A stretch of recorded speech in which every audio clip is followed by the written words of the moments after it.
Mais voilà, du coup, on va aborder un thème qui nous concerne tous et toutes, à savoir Tintin, le jugement des autres. Ouais, c'est un thème qui est très actuel. Je ne sais pas si vous avez vu, mais ouais, je ne sais pas si vous avez remarqué combien tout le monde juge tout le monde dans notre société actuelle. Dans toutes les sphères de la société, c'est assez incroyable de voir comment, en fait, facilement, on juge, on se juge les uns les autres. Avec les réseaux sociaux, on peut même voir du coup ce phénomène de jugement parfois même très violent, mais avec des arguments qui sont plutôt minces. Excusez-moi. Et parfois, c'est pas évident de savoir comment se positionner par rapport à ça. J'imagine que vous avez déjà vécu ce moment où vous êtes à la pause café au travail. Bon, ça va, vous avez déjà fait des pauses café, je vois là les yeux et tout. On peut se le dire, c'est bon, à la pause café, et où il y a un collègue qui vient et qui commence à critiquer un autre collègue qui n'est pas là. Peut-être même que c'est vous qui l'avez déjà fait. On peut se le dire aussi, ça va. Si vous voulez, moi je l'ai déjà fait. J'ai déjà fait, mais c'était qu'une fois. C'était que une fois. Non, en vrai, ça m'est arrivé. Et ouais, des fois, on ne sait pas vraiment comment réagir dans ces cas-là. Est-ce qu'il faut participer aux médisances? Est-ce qu'il faut se taire, rigoler, s'enfuir, renchérir? Mais en tout cas, voilà, c'est quelque chose qu'on peut tous vivre. Et surtout qu'en France, on est un peu les champions de la critique, quand même. Ça fait un peu partie de notre culture, quand même. Et je me suis souvent demandé ce que la Bible elle peut dire sur le jugement sur ce sujet-là. Le jugement de l'autre. Et la Bible, c'est un livre qui nous pousse, comme disait Jean, à réfléchir sur notre manière de vivre. Elle nous questionne sur les choses du quotidien qui sont vraiment pratiques. Et je trouve que c'est intéressant de pouvoir avoir un lieu où on peut réfléchir à nos vies. On ne réfléchit pas tous les jours à ça. Et est-ce que c'est juste, si on est chrétien ou chrétienne, de juger les autres ou pas? C'est un vaste sujet, on va essayer d'y répondre aujourd'hui. Alors, qu'avec quelques clés, parce que ça serait trop grand. Et on va voir ce que la Bible, elle nous enseigne là-dessus. Et franchement, c'est assez intéressant. Mais avant ça, avec l'Église comme à la maison, on aime bien, pendant nos moments de message, avoir des petits échanges en groupe. Vous allez participer. Je vais vous passer le micro. Non, on va faire des petits groupes pour répondre à des petites questions. Ceux qui ont l'habitude, vous pouvez expliquer aux autres. On va se mettre par 3-4. Et puis on va répondre à des questions. Surtout, soyez honnêtes. Même si vous ne croyez pas en Dieu, comme disait Jean, même si vous avez votre avis, en fait, chaque avis est important et il n'y a pas de jugement. Il n'y a pas de jugement, voilà. Je n'avais pas prévu. Il n'y a pas de jugement, en tout cas. Donc, soyez libres, partagez, et je reviens on reprend dans 5-10 minutes. Vous pouvez vous mettre, je vous mets les questions sont là. Donc, vous pouvez vous retourner, mettez-vous avec ceux avec qui vous êtes à l'aise, laissez personne tout seul, parce que sinon, c'est pas cool. Ouais. Merci pour votre participation, en tout cas. Je sais que c'est pas évident de parler en groupe. On va pouvoir commencer à aller plus loin. Je suis sûr que vous avez dit plein de trucs intéressants. On va voir si ça se croise. Alors voilà, il y a peut-être des gens ici qui ne croient pas en Dieu. Et c'est vraiment avec respect, comme disait Jean aussi, que je veux partager ce message. Notre foi dans l'Église, elle est basée sur la Bible. Pour nous, c'est la parole de Dieu inspirée pour l'humanité. Donc mon message aujourd'hui, il sera inspiré forcément de la Bible. Mais vous avez le droit de penser différemment, vous avez le droit de ne pas être d'accord, vraiment. Donc on va regarder un premier passage qui se trouve dans la Bible, dans l'épître de Jacques. Voilà, alors si vous êtes avec l'Église comme à la maison, vous savez qu'on étudie ce livre depuis plusieurs mois. On a appelé ça une foi vivante. Et le moins qu'on puisse dire avec Jacques, donc qui a écrit cette lettre, c'est que quand il parle, il n'y va pas par 4 chemins. Je ne sais pas si vous avez regardé, mais en tout cas, nous, c'est frappant. Et dans les groupes Home des semaines précédentes, on a déjà vu que Jacques, il avait parlé du pouvoir de la langue. Le pouvoir qu'avait la langue, je ne sais pas si ça vous dit quelque chose, mais voilà un extrait, un petit peu de ce qu'on avait lu en groupe. Donc je vous lis le passage, donc ça, c'est pour nous rafraîchir. Si vous n'avez pas vu ce passage, ça vous met un petit peu aussi dans le bain. Donc voilà ce qu'il dit Jacques. Il dit « Toutes les espèces de bêtes, d'oiseaux, de reptiles et d'animaux marins peuvent être domptées et ont été domptées par l'homme. La langue, en revanche, aucun homme ne peut la dompter. C'est un mal qu'on ne peut pas maîtriser elle est pleine d'un venin mortel. Par elle, nous bénissons Dieu notre Père, et par elle, nous maudissons les hommes faits à l'image de Dieu. De la même bouche sortent la bénédiction et la malédiction. Mes frères et sœurs, il ne faut pas que tel soit le cas. Donc Jacques, il nous met en garde sur le fait que la langue, elle est très difficile à dompter. On en a parlé un petit peu dans mon groupe, je ne sais pas pour vous. Il dit un peu avant même que la langue, elle a beau être toute petite, elle reste un des membres les plus dangereux du corps humain. Parce qu'elle peut provoquer des choses terribles. Combien de guerres ont été déclenchées par des paroles, si vous regardez bien. Combien de violences, de tristesse ou de douleur la langue, la parole, elle a causé dans l'histoire de l'humanité. La réponse, en fait, c'est des millions de fois, je pense sincèrement. Alors du coup, vu le mal que la langue, elle peut faire, je me dis que ce serait intéressant de savoir un petit peu comment on peut l'utiliser, notamment dans le domaine du jugement. Parce que c'est pas facile. Et le passage qui nous intéresse, il se trouve au chapitre 4, donc un petit peu après ce qu'on vient de lire là, de l'Épître, et il est inséré au milieu de plusieurs enseignements sur plein de thèmes. Et Jacques, il revient sur le pouvoir de la langue, sur le jugement, parce que c'est vraiment important. Donc voilà un petit peu notre passage à nous aujourd'hui. Ne dites pas du mal les uns des autres, frères et sœurs. Celui qui parle contre un frère ou qui juge son frère parle contre la loi et juge la loi. Or, si tu juges la loi, tu ne la mets pas en pratique, mais tu t'en fais le juge. Un seul est législateur, c'est celui qui peut sauver et perdre. Mais toi, qui es-tu pour juger ton prochain ? Alors on va donc décortiquer un petit peu ce passage ensemble pour voir comment finalement on peut prendre ça et le mettre dans nos vies. Donc voilà le premier point sur lequel je voudrais m'arrêter. Il dit « Ne dites pas du mal les uns des autres, frères et sœurs ». Dans cette première phrase, on peut comprendre que Jacques, il parle ici d'une sorte de médisance les uns contre les autres. Il dit frères et sœurs, donc ça veut dire aussi qu'il parle à l'Église. La lettre de Jacques, il ne faut pas oublier premièrement que c'est une lettre qui parle à l'Église. Donc tout ce qu'on va voir dans cette lettre, il l'écrit pour les chrétiens et les chrétiennes. Il dit en gros qu'un chrétien, il ne devrait pas rechercher la médisance, la critique facile ou méchante. Selon Jacques, en fait, l'Église, elle ne devrait pas être un endroit où on recherche à la moindre occasion la critique. C'est comme s'il disait ne soyez pas des snipers de la critique. Rentrez pas là-dedans. Alors bien sûr, cet enseignement il ne concerne pas que l'Église. Elle touche toutes les personnes en fait. On l'a vu aussi dans le groupe. Et on le verra encore après. Et rien que là en fait, avec ce tout petit passage qu'on a lu, on a déjà un problème. On a un problème parce que bien souvent, si on est honnête, c'est très facile de critiquer les autres. J'ai l'impression que c'est assez inné chez nous-mêmes. Des fois, tu parles, puis tu commences à dire des trucs, au bout d'un moment, tu dis « Waouh, mais en fait, j'ai dit des trucs de ouf. » Moi, perso, ça me fait ça. Je me dis « Mais qu'est-ce que tu dis, là ?» Tais-toi. Jacques, il dit de ne pas rechercher la médisance. Il dit de ne pas rentrer là-dedans.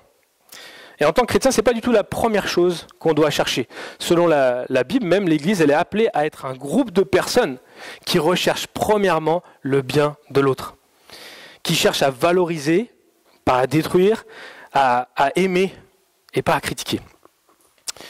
Et donc voilà ce qu'il dit juste après. Il dit « Celui qui parle contre un frère ou qui juge son frère parle contre la loi et juge la loi. Or si tu juges la loi, tu ne la mets pas en pratique, mais tu t'en fais le juge. » Je pense qu'ici, on peut se demander, voilà, c'est quoi cette loi ? Moi, en lisant ce passage, je me suis dit, mais c'est quoi cette loi dont il parle ? Et je pense que la loi dont il parle ici, c'est la loi que la Bible appelle la loi royale de l'amour. Et Jésus, il la cite, voilà cette loi. Il dit que c'est l'un des plus grands commandements, tu aimeras ton prochain comme toi-même. Je pense que vous connaissez cette parole plus ou moins. Voilà ce qu'est la loi royale dans la Bible. Donc Jacques, il dit en fait que quand on juge méchamment son frère ou sa sœur, qu'on parle mal sur eux, c'est un peu comme si on allait à l'encontre de cette loi-là. Tu aimeras ton prochain. Pire, il dit même qu'on se positionne comme un juge de cette loi. Quand on est animé par la médisance, et le jugement, en fait, on ne cherche plus à vivre, selon Jacques, la loi d'amour, c'est-à-dire je suis comme soumis à cette loi, mais on cherche à en être le boss, le juge, au-dessus de cette loi-là. C'est un peu comme si tu dis, bon ok, les autres ils suivent cette loi, mais moi, j'ai pas trop besoin, ça va, je suis plutôt bien en fait. C'est bon pour les autres, mais pas pour moi. Et bien souvent, on n'est pas dérangé par juger les autres, mais par contre, ça nous dérange vraiment quand on est jugé par les autres. Et je crois qu'assez facilement, on se met dans la position du juge. C'est pas pour vous, moi ça m'est assez simple, c'est pas compliqué. Et je vais vraiment être honnête avec vous, quand j'ai préparé ce passage, franchement, c'est moi le premier impacté. J'ai vu ce passage, j'ai dit, oh, purée, c'est vraiment... Je suis pas du tout en train de vous dire que je suis le boss de la langue, j'ai beaucoup de choses à apprendre, et je compte vraiment sur Dieu dans ce domaine, sincèrement. Et la vérité, c'est qu'on préfère se positionner au-dessus des autres, on le voit dans l'histoire de l'humanité, on cherche toujours à être supérieur, toujours à être supérieur. La Bible, elle dit que ça vient de l'orgueil, de notre orgueil. Et sincèrement, je connais peu de personnes qui ne sont pas en galère avec la langue, qui ne galèrent pas à maîtriser la médisance, les paroles dures. En fait, ça nous guette tous et toutes. Que ce soit chrétien ou pas, en fait. C'est pour tout le monde pareil. C'est assez inné. Qui est-ce que vous avez déjà blessé par des paroles dures ou blessantes ? Si on prend un temps de réflexion, franchement, je suis sûr qu'on trouverait des gens. Et un point que je trouve hyper fou et intéressant, c'est que dans la pensée populaire, les chrétiens sont souvent perçus comme des personnes pleines de jugement. Je ne sais pas si vous avez vu, moi avant, je n'étais pas forcément chrétien, je voyais les chrétiens comme des gens qui jugeaient, qui avaient un cœur plein de jugement. Et on reviendra là-dessus plus tard, on verra finalement pourquoi l'Église elle est vue comme ça, mais ça devrait quand même nous mettre la puce à l'oreille en tant que chrétiens. Alors maintenant, c'est là où il faut un petit peu de finesse, ça va un petit peu se corser, mais on en a parlé dans les groupes, parce que quand on prend l'enseignement total de la Bible, on voit que dans certaines situations, on doit émettre parfois des jugements, en fait, que parfois c'est même vivement conseillé. On l'a vu d'ailleurs dans le dernier atelier, je ne sais plus, le week-end dernier. Si par exemple, quelqu'un de malveillant vient à l'église, s'en prend à quelqu'un, rabaisse la personne ou autre, eh ben, c'est normal qu'on aille la voir et qu'on émette un jugement, peut-être sur ce qu'elle vient de faire, une critique. Ça peut arriver. On voit aussi que les responsables de l'église, dans la Bible, ils sont appelés à protéger l'église. Et donc parfois à juger sur des situations ou des personnes. Il y a des principes, il y a des règles dans l'église et il faut les respecter en fait. C'est un peu comme de partout. Je prends un autre exemple qui ne concerne pas l'église. Moi j'ai des enfants. Imagine-toi, tu es avec tes enfants et quelqu'un vient et parle mal à ton gamin ou s'en prend à lui ou autre. Il est fort probable que là tu vas poser une critique, tu vas dire non, là il faut que tu arrêtes. Rapidement d'ailleurs, il faut que tu arrêtes rapidement. Et que tu vas poser ça. Et en fait c'est tout à fait normal. C'est pas grave en fait. Il n'y a pas de problème avec ces exemples. La Bible, elle n'enseigne pas qu'on doit jamais rien dire. Elle n'enseigne pas qu'on doit prendre la position serpillière. Des fois, j'ai déjà entendu ça. C'est pas ce qu'elle enseigne non plus, la Bible. Parfois, dire des choses, c'est plus sain que de ne rien dire. Parfois, il vaut mieux se taire. Parfois, il vaut mieux se taire. C'est l'inverse. Et dans la Bible, il y a une saine tension entre le fait de ne pas être dans la médisance et le jugement dur et immérité, et le fait de donner un jugement ou une critique qui est réfléchie, qui a une raison valable d'exister. Donc en fait, il faut tendre ces deux trucs, et au centre, on a ce qui est juste, en fait. Donc ça demande de la sagesse, ça demande de réfléchir avant de faire les choses, et ça, c'est dur. La Bible, en tout cas, elle n'encourage jamais à juger avec méchanceté ou sans amour. Et là, c'est vraiment là notre problème. L'amour, ça doit être le premier truc qu'on recherche, et souvent, c'est pas ce qu'on recherche. C'est pas ce qu'on recherche. Qu'est-ce qui m'anime lorsque je fais une remarque à quelqu'un ? C'est une question qu'on peut se poser avant de faire une critique. Alors j'aurais vraiment aimé développer davantage la question de comment la Bible elle nous enseigne à juger. Mais notamment dans l'Église, parce qu'il y a un vrai enseignement là-dessus. J'aurais pas le temps, mais j'aimerais vraiment un jour le faire. Et notre texte aujourd'hui il nous parle plutôt de comment on ne doit pas juger. Parce que la Bible, elle dit les deux trucs. Elle t'explique comment juger et comment ne pas juger. Alors voilà, pour en revenir à notre texte, Jacques, il nous dit de veiller, voilà le résumé un petit peu d'où on en était, pour ne pas sombrer dans la méchanceté, dans le jugement envers nos frères et sœurs. De vivre la loi royale, pas d'être le juge, de vivre. Ça c'est super important. Et on va continuer notre texte et on va voir que Jacques il va nous remettre maintenant d'équerre sur ce sujet.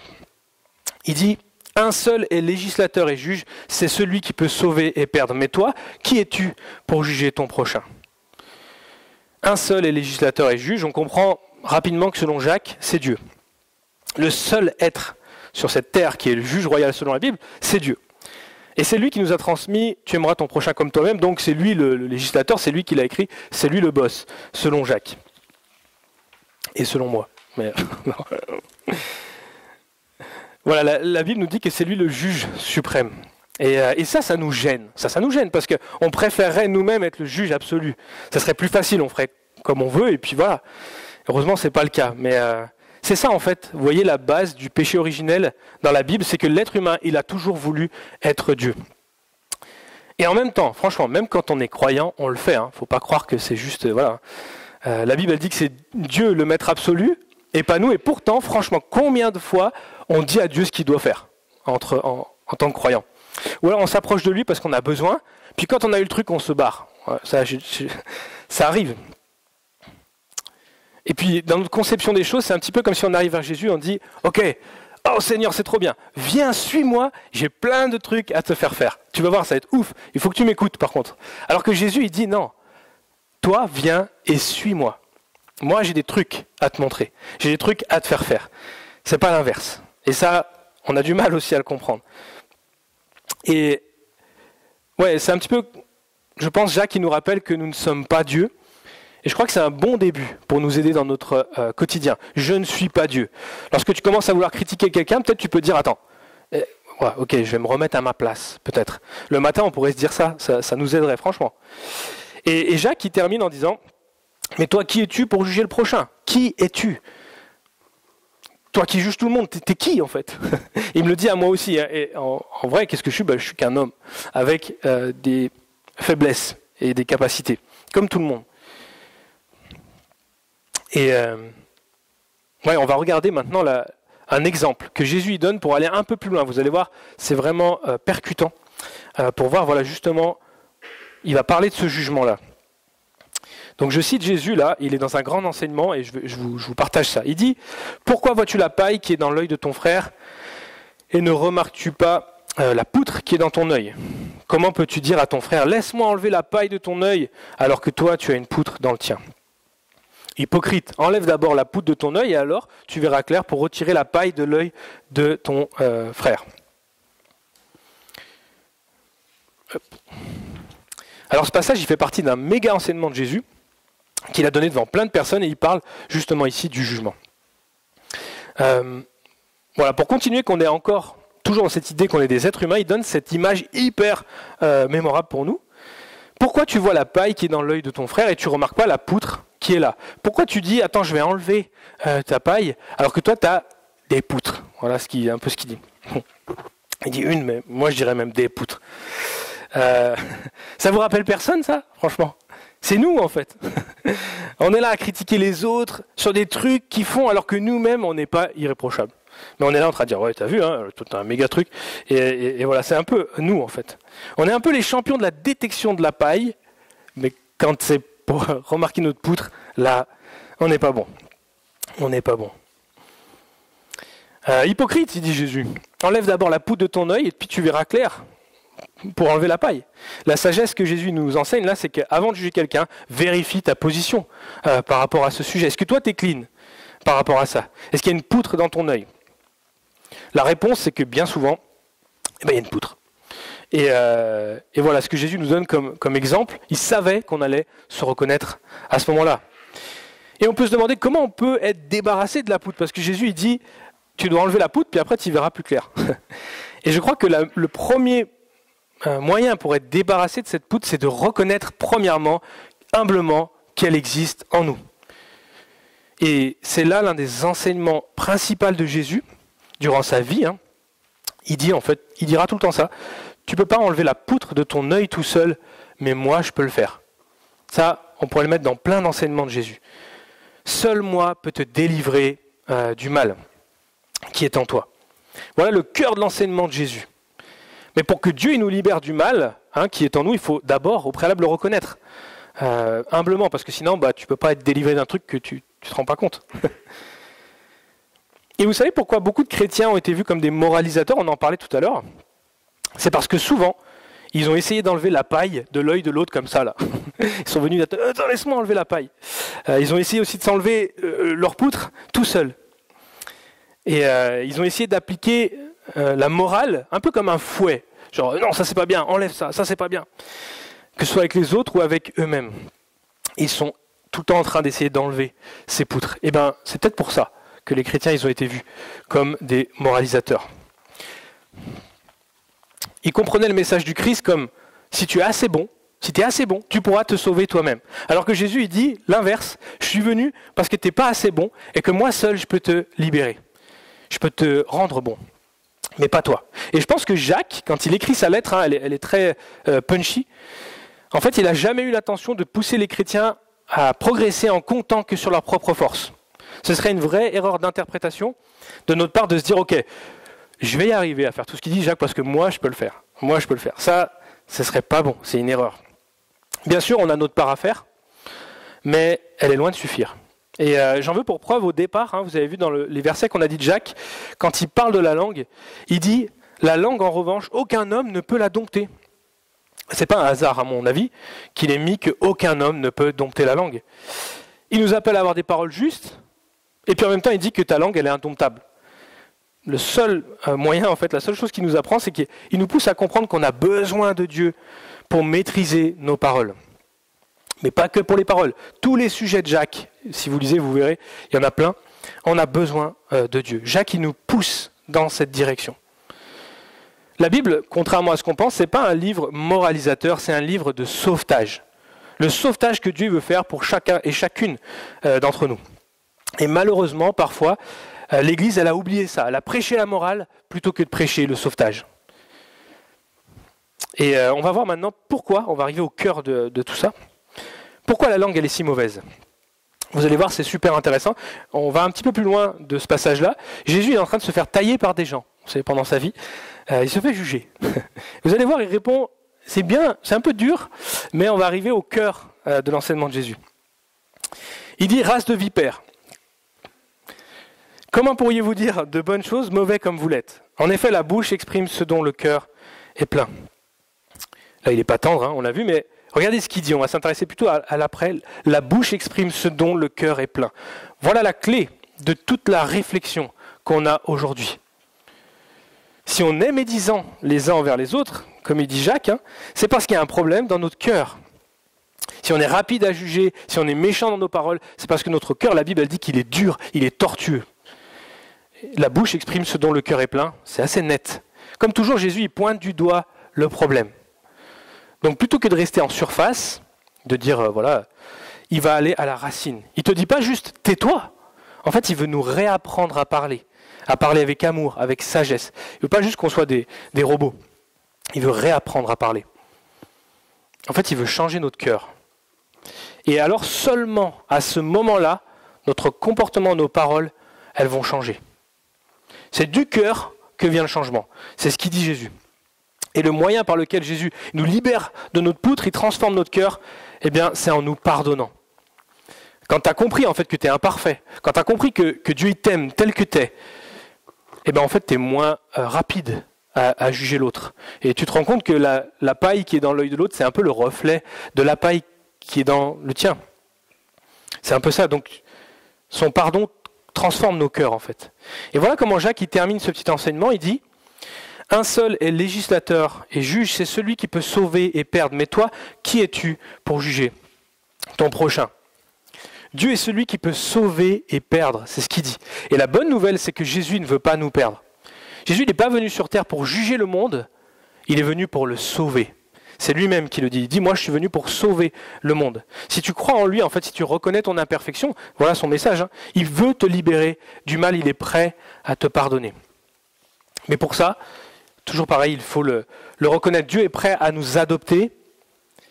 Et en se faisant, il transforme notre cœur. Moi, j'ai vécu ça il y a des années moi-même.